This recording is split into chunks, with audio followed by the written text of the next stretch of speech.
Hello நண்பர்களே, வணக்கம். நான் உங்கள் பிரியா. நம்ம வந்து இன்றைக்கி பார்க்க போகிற பதிவு என்ன அப்படின்னு பார்த்தீங்கன்னா, நம்மளுக்கு வந்து ஏப்ரல் 11ஆம் தேதி பங்குனி உத்திரம் வருது. பங்குனி உத்திரத்து அன்னைக்கு நம்ம வந்து முருகப்பெருமானுக்கு வந்து இந்த ஒரு பொருளை வந்து கோவிலில் கொண்டு போயிட்டு நம்ம வந்து வாங்கி கொடுத்தோம் அப்படின்னா பல வருஷமாக குழந்தை இல்லாதவங்களுக்கு வந்து குழந்தை பாக்கியம் கிடைப்பதற்காக நம்ம வந்து இந்த ஒரு வேண்டுதலை வந்து செய்ய வேண்டும். அது என்ன பொருளுங்கிறத நம்ம வீடியோவில் சொல்கிறோம்.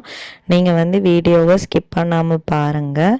அப்புறம் வந்து என்ன மாதிரியான பூஜைகள் பண்ணணுங்கிறதையும் நம்ம வந்து சொல்கிறோம். நீங்கள் வந்து வீடியோவை ஃபுல்லாக பாருங்கள், அப்போ தான் உங்களுக்கு வந்து தெரியும்.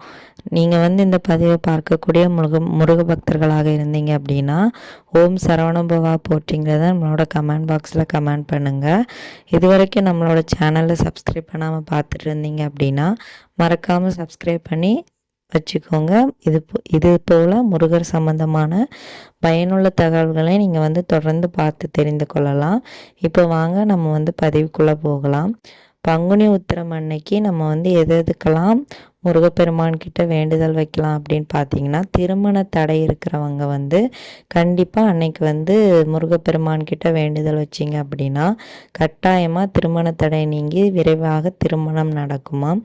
ஏன்னா வந்து முருகப்பெருமானுக்கே அன்னைக்கு திருமணம் நடந்த நாள், முருகப்பெருமான் வந்து மனமகிழ்ச்சி அதிகமாக இருந்த நாள். அதனால அன்னைக்கு வந்து நம்ம வந்து முருகப்பெருமான்கிட்ட கேட்டோம் அப்படின்னா கண்டிப்பாக நம்மளுக்கு வந்து அது வந்து கிடைக்கும் அப்படின்னு வந்து சொல்லப்பட்டிருக்கு. ஸோ அதனால் நீங்கள் வந்து ரொம்ப வருஷமாக குழந்தை இல்லாமல் கஷ்டப்படுறீங்க அப்படின்னா இந்த நாள் வந்து உங்களுக்கு வந்து ஒரு முக்கியமான நாளாக இருக்கும். ஸோ வந்து நீங்கள் வந்து முருகப்பெருமானுக்கு வந்து அன்னைக்கு என்ன பொருள் வந்து வாங்கி கொடுக்கணும் அபிஷேகத்திற்கு அப்படின்னு பார்த்தீங்கன்னா, நீங்கள் வந்து குழந்தை பாக்கியம் வேண்டி பூஜை பண்ணுறவங்களா இருந்தீங்க அப்படின்னா நீங்கள் வந்து தயிர் வந்து வாங்கி கொடுக்கலாம். உங்களால் 1/2 லிட்டர் வாங்கி கொடுக்க முடியுதோ 1 லிட்டர் வாங்கி கொடுக்க முடியுதோ எவ்வளோ வாங்கி கொடுக்க முடியுமோ அவ்வளவு தயிர் வந்து நீங்கள் வந்து வாங்கி கொடுக்கலாம்.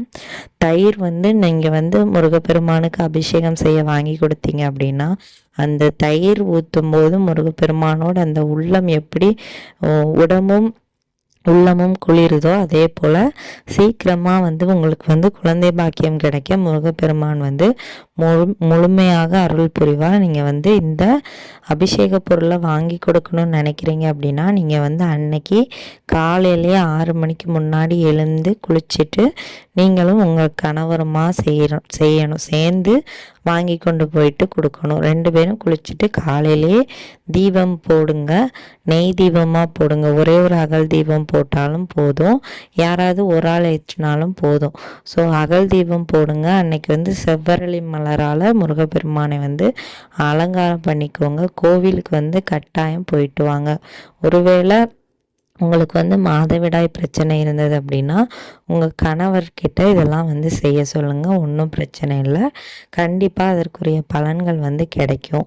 அதே மாதிரி கோவிலுக்கு போக முடியாது, இல்லை பக்கத்தில் முருகர் கோவில் இல்லை அப்படிங்கிறவங்க வந்து வீட்டில் ஒரு சில பேர் வந்து சிலையோ வேலோ வச்சு வழிபாடு பண்ணுவீங்க. ஸோ அவங்க வீட்டில் கூட நீங்கள் வந்து தயிர் வாங்கி அபிஷேகம் பண்ணலாம். அன்னைக்கு நீங்கள் வந்து சொல்ல வேண்டிய முருகரோட நாமம் என்ன அப்படின்னு பார்த்தீங்கன்னா, ஓம் ஆறுமுக கடவுளே போற்றி. இந்த மந்திரத்தை வந்து நீங்கள் வந்து 6 முறை சொல்லுங்கள். இல்லை உங்களால் எந்தெந்த நேரம்லாம் சொல்ல முடியுதோ அப்போலாம் சொல்லுங்கள். கட்டாயமாக முருகப்பெருமானே உங்களுக்கு வந்து குழந்தையாக வந்து பிறப்பார். இது வந்து பங்குனி உத்திரத்தன்னைக்கு யாரெல்லாம் இந்த குழந்தை பாக்கியத்திற்கு வேண்டி நீங்கள் வந்து முருகப்பெருமானை பூஜை பண்ணுறீங்களோ கண்டிப்பாக உங்களுக்கு அந்த அருள் வந்து கிடைக்கும். இந்த பதிவு வந்து கண்டிப்பாக உங்களுக்கெல்லாம் உபயோகமாக இருக்கும்னு நினைக்கிறேன். உபயோகமாக இருந்தது அப்படின்னா நம்மளோட சேனலை சப்ஸ்கிரைப் பண்ணிவிட்டு உங்களோட நண்பர்களுக்கும் இந்த பதிவை வந்து ஷேர் பண்ணுங்கள். இந்த வீடியோவின் முழு பதிவை பார்த்த அனைத்து நண்பர்களுக்கும் மிக்க நன்றி.